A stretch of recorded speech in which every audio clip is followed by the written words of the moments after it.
Hello guys, welcome back to our online classes in inorganic chemistry. Okay तो हमने बेटा अपनी फर्स्ट यूनिट प्रथम संक्रमण श्रेणी के तत्वों का रसायन हमने स्टार्ट किया था। सबसे पहला फर्स्ट टॉपिक है, बुक में एक बार नोट करते चलो कि संक्रमण तत्वों का परिचय मैं आपको करवा चुकी हूँ कि जो पीरियोडिक टेबल है वो किस किस तरीके से एडजस्टमेंट रहती है। ठीक है, सेकंड है इसमें मैंने ये भी बताया था आपको लोगों को। फिर उसके बाद दूसरा जो टॉपिक पड़ता है वो संक्रमण तत्वों की परिभाषा। ठीक है, ये भी मैंने आपको अच्छे तरीके से क्लियर करवा चुकी हूँ। उसके बाद है आपका नेक्स्ट कि उनकी कैरेक्टरिस्टिक्स प्रॉपर्टीज़। ठीक है, तो ये इलेक्ट्रॉनिक कॉन्फ़िगरेशन मैंने आपको कल ही करवाया था वीडियो के अंदर। अब नेक्स्ट हम चलते हैं, इलेक्ट्रॉनिक कॉन्फ़िगरेशन के बाद आती है इनकी मेटालिक रेडियस। ठीक है, या फिर धात्विक त्रिज्या। प्रथम संक्रमण श्रृंखला के तत्वों की धात्विक त्रिज्या सारणी 1.3 में दी गई है। स्पष्ट है कि यहाँ परमाणु संख्या बढ़ने पर परमाणु त्रिज्या में बहुत ही कम परिवर्तन आ पाता है। कि अगर हम ग्रुप में चलते हैं, ठीक है, सॉरी पीरियड में चलते हैं, क्योंकि जो स्कैंडियम होती है वो कहाँ से स्टार्ट होती है अपने पीरियोडिक टेबल के अंदर। जो डी ब्लॉक एलिमेंट्स हैं, डी ब्लॉक जो तत्व होते हैं वो ये रहे। ठीक है, scandium, titanium, vanadium, chromium, manganese, iron, cobalt, nickel, copper and zinc. अब जब हम एक पीरियड में चलते हैं या फिर हम ग्रुप में चलते हैं तो दोनों ही साइड, चाहे हम आवर्त में जाएं चाहे हम कहाँ आए समूह में जाएं, तो भी आपका जो परमाणु संख्या होती है वो लगातार बढ़ती है।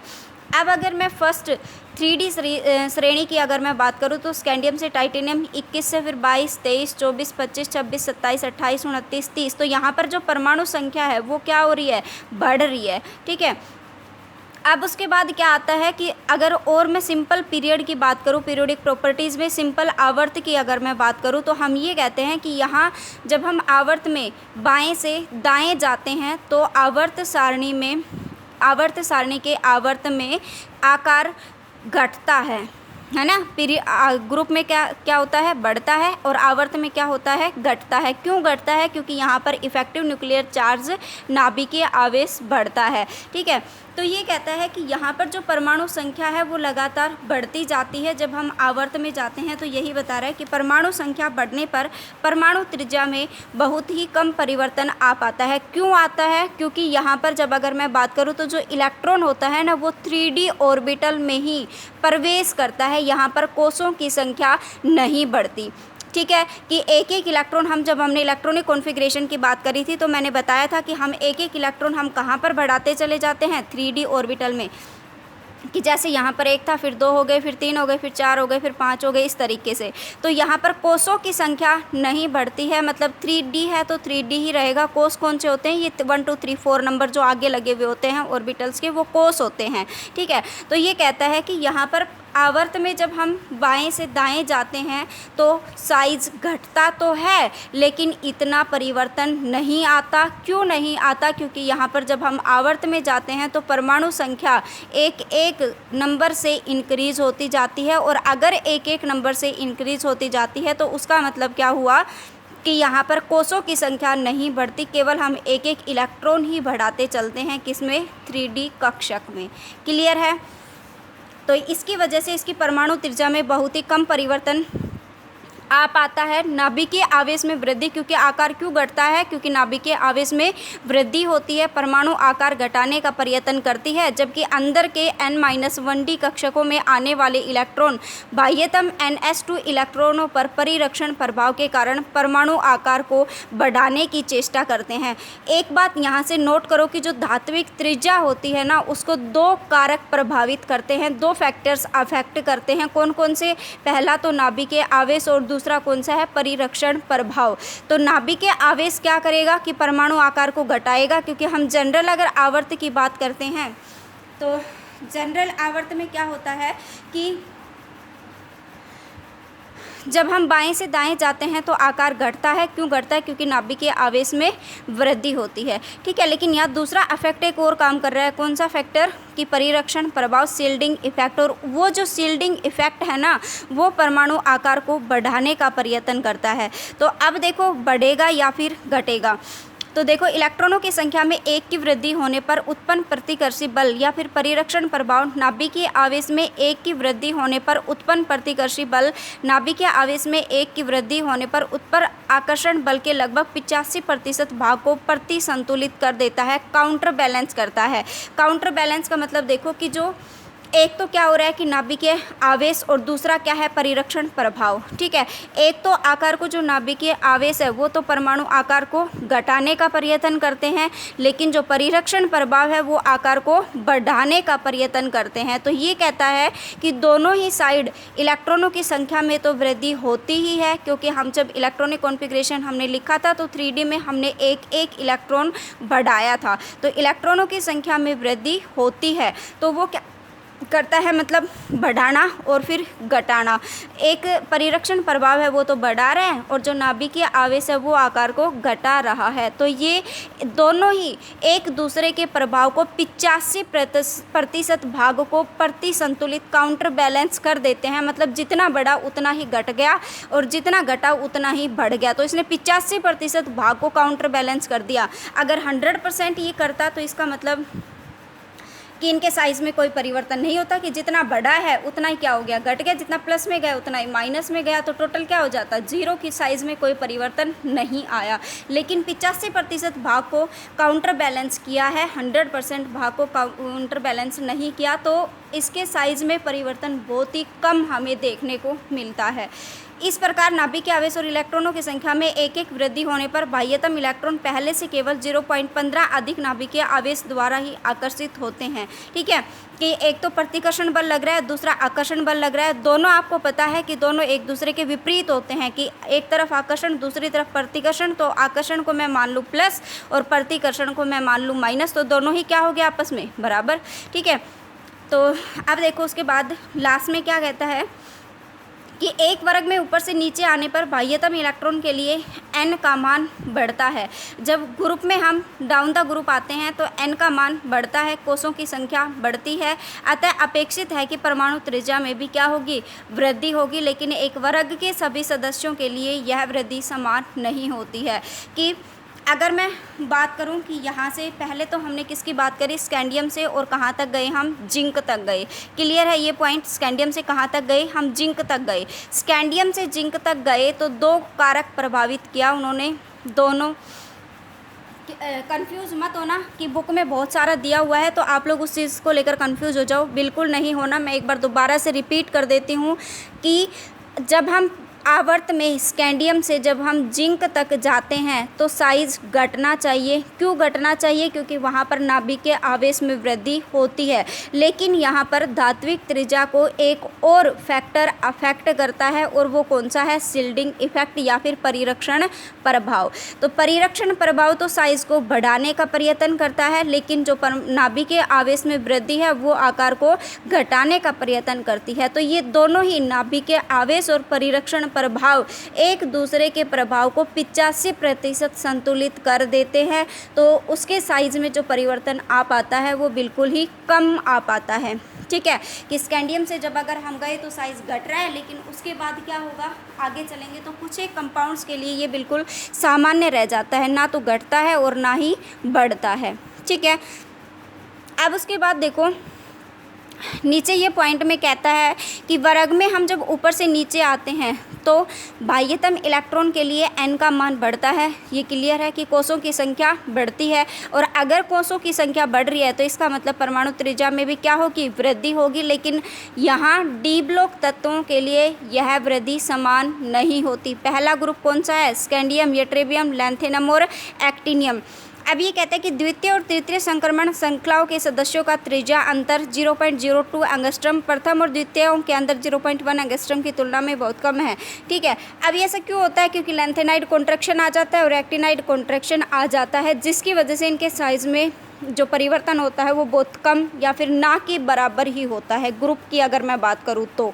ठीक है, कि स्कैंडियम से यट्रेबियम, यट्रेबियम से लैंथेनम और लैंथेनम से एक्टिनियम। तो हम एक्टिनियम वाली सीरीज़ की तो हम बात करेंगे ही नहीं। ठीक है, तो हमने एक पॉइंट मैंने आपके नोट्स में जब हैंडमेड नोट्स जो दिए हैं उसमें मैंने लिखी है कि जो 3D श्रेणी होती हैं उनके जो गुण होते हैं वो चौथी और पाँचवीं श्रेणी के बराबर के गुणों से मैच नहीं खाते हैं, जिसकी वजह से हम 3D को अलग पढ़ते हैं और 4D और 5D को अलग पढ़ते हैं। ठीक है, तो इनके यट्रेबियम से जब हम लैंथेनम की तरफ जाएंगे तो इनके साइज़ में जो परिवर्तन होगा वो 0.02 एंगस्ट्रम का होगा, लेकिन यहाँ पर अगर स्कैंडियम से यट्रेबियम तक आते हैं तो यहाँ पर 0.1 एंगस्ट्रम, तो यहाँ पर 0.02 एंगस्ट्रम का हुआ है यट्रेबियम से कहाँ पर गए हम, लैंथेनम की तरफ। तो ये बिल्कुल कैसा हो गया, ना के बराबर हो गया। लेकिन स्कैंडियम से यट्रेबियम की तरफ आते हैं तो कितने का होता है, 0.1 एंगस्ट्रम का। तो हम मामूली मान लेते हैं कि इसमें थोड़ा सा चेंजमेंट हुआ है।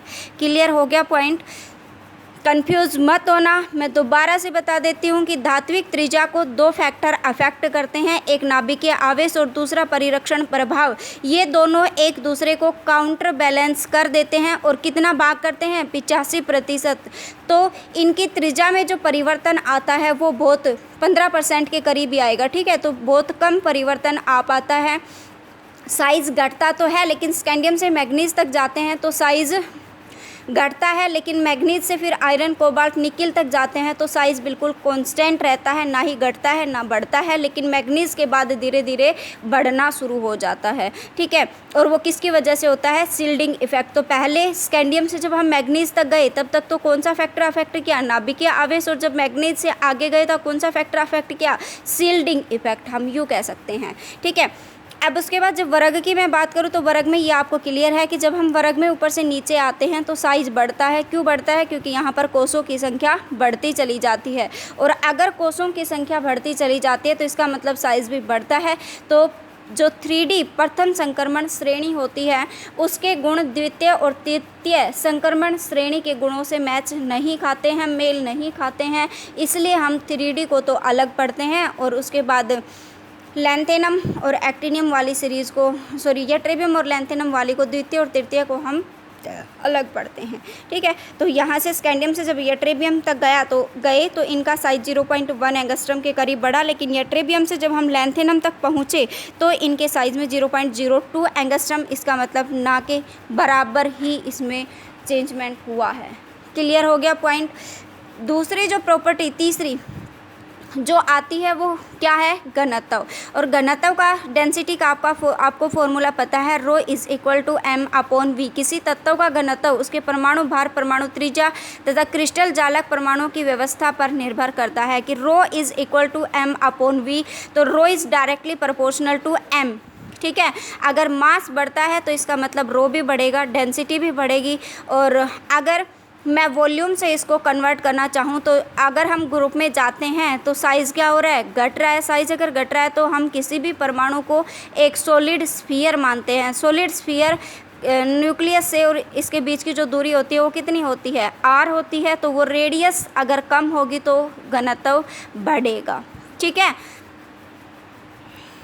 लिख के बता देती हूँ मैं कि जो गोला होता है स्फीयर, तो गोला मानते हैं, यहाँ से यहाँ तक क्या होती है, रेडियस। तो वॉल्यूम क्या होता है गोले का, 4/3 पाई r³। तो r घटेगी इसका मतलब r बढ़ेगी, इसका मतलब v भी बढ़ेगा। ठीक है, और v अगर बढ़ रहा है इसका मतलब रो घटेगा। तो rho is directly proportional to m और इन्वर्सली प्रोपोर्शनल टू v। कि अगर मास बढ़ रहा है तो इसका मतलब आपकी डेंसिटी भी बढ़ेगी, और अगर वॉल्यूम आपका घट रहा है इसका मतलब डेंसिटी आपकी बढ़ेगी। ठीक है, अब मैंने आपको बताया कि साइज़ की जब अगर मैंने बात करी तो स्कैंडियम से जब हम मैग्नीज तक गए तो साइज़ क्या हो रहा है, घट रहा है। मैग्नीज से आयरन कोबाल्ट तक गए तो साइज़ कांस्टेंट हो गया, साइज़ में कोई परिवर्तन नहीं आया। लेकिन अगर हम आगे गए हैं कहाँ तक, जिंक तक, तो साइज़ क्या हुआ, बढ़ेगा। तो यहाँ से यहाँ तक प्रॉपर्टीज़ सेम होती हैं, मैग्नीज से आगे की जो प्रॉपर्टी जिंक तक चलते हैं तो डिफरेंट होती हैं। ठीक है, तो यहाँ से यहाँ, यहाँ से यहाँ, तो हमने यहाँ बताए गए कि संक्रमण तत्वों के कम धात्विक त्रिज्या, उच्च परमाणु भार होने के कारण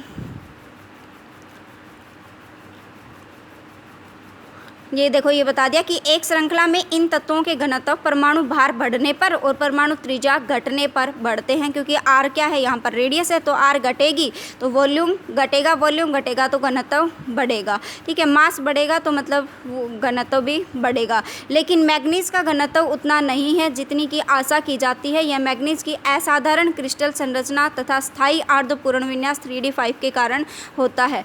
तो किसी भी जब हम प्रॉपर्टी का कोई भी प्रॉपर्टीज़ ले लो, एक इलेक्ट्रॉनिक कॉन्फ़िगरेशन और मेटालिक रेडियस भी हो गई उसमें शामिल, तो इलेक्ट्रॉन कॉन्फ़िगरेशन को छोड़कर अगर उसके आगे हम चलते हैं तो स्कैंडियम से मैग्नीज तक तो बढ़ती हैं और उसके बाद घटती हैं। क्यों ऐसा क्यों होता है, मैंने बहुत बार आपको बताया भी है कि स्कैंडियम से मैग्नीज तक तो 3d और 4s दोनों के ही कक्षक हैं वो भाग लेते हैं बंधन में, लेकिन इसके बाद वाले जो ऑर्बिटल्स हैं उनमें केवल और केवल 4s वाले कक्षक ही बंधन में भाग लेते हैं।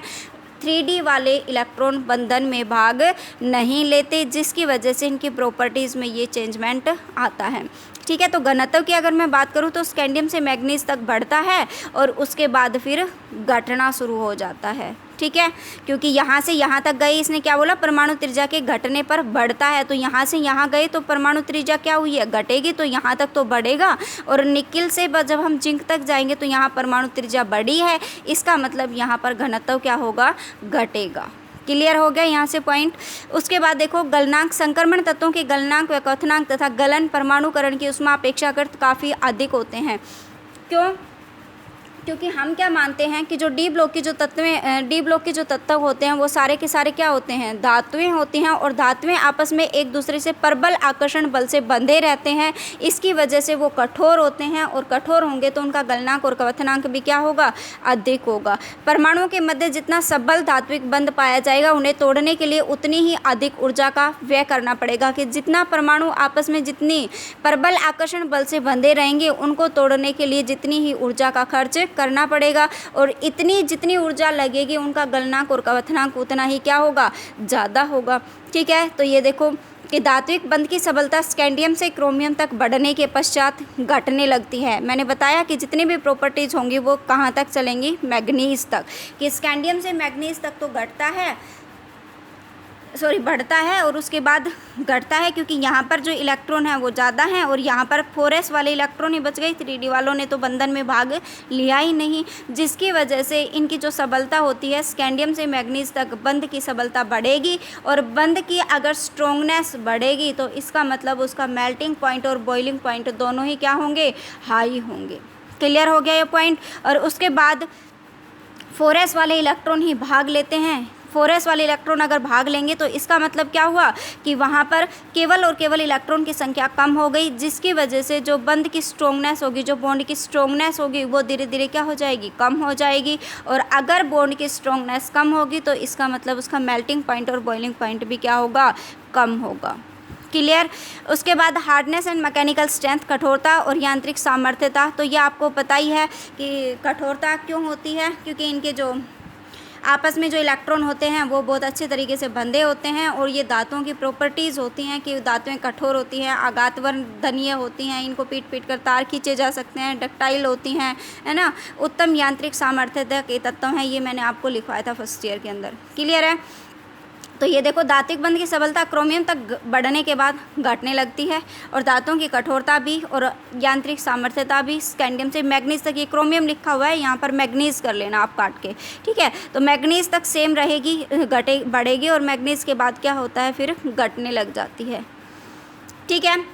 उसके बाद आयनन ऊर्जा तथा विद्युत ऋणता, मैंने कॉन्सेप्ट लिखा हुआ है कि जो आयोनाइजेशन एनर्जी और इलेक्ट्रोनेगेटिविटी होती है वो एटॉमिक रेडियस के इन्वर्सली प्रोपोर्शनल होती है, मतलब आकार के इन्वर्सली प्रोपोर्शनल होती है। अगर आपकी धात्विक त्रिज्या बढ़ती है तो इलेक्ट्रोनेगेटिविटी और आयनन ऊर्जा बढ़ेगी, और अगर साइज़ कम होता है तो इसका मतलब बढ़ेगी, और अगर साइज बढ़ता है तो आयोनाइजेशन एनर्जी और इलेक्ट्रोनेगेटिविटी घटेगी। अब यहाँ से देखो स्कैंडियम से मैग्नीज तक तो रेडियस क्या हुई थी, घट रही है। रेडियस अगर घट रही है तो मतलब इनकी इलेक्ट्रोनेगेटिविटी और आयनन ऊर्जा बढ़ेगी, और यहाँ से यहाँ तक बढ़ रही है तो मतलब इनकी आयनन ऊर्जा घटेगी। क्लियर हो गया ये पॉइंट। बस आप ये फंडा याद रखना कि ionisation energy is directly proportional to electronegativity और is directly proportional to Z effective और inversely proportional to atomic radius, ठीक है।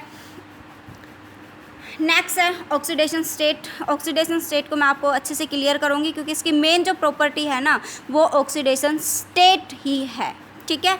तो यहाँ तक आपको आई होप बिल्कुल क्लियर हो गया होगा। तो ऑक्सीडेशन स्टेट को मैं नेक्स्ट वीडियो में लेती हूँ, ओके।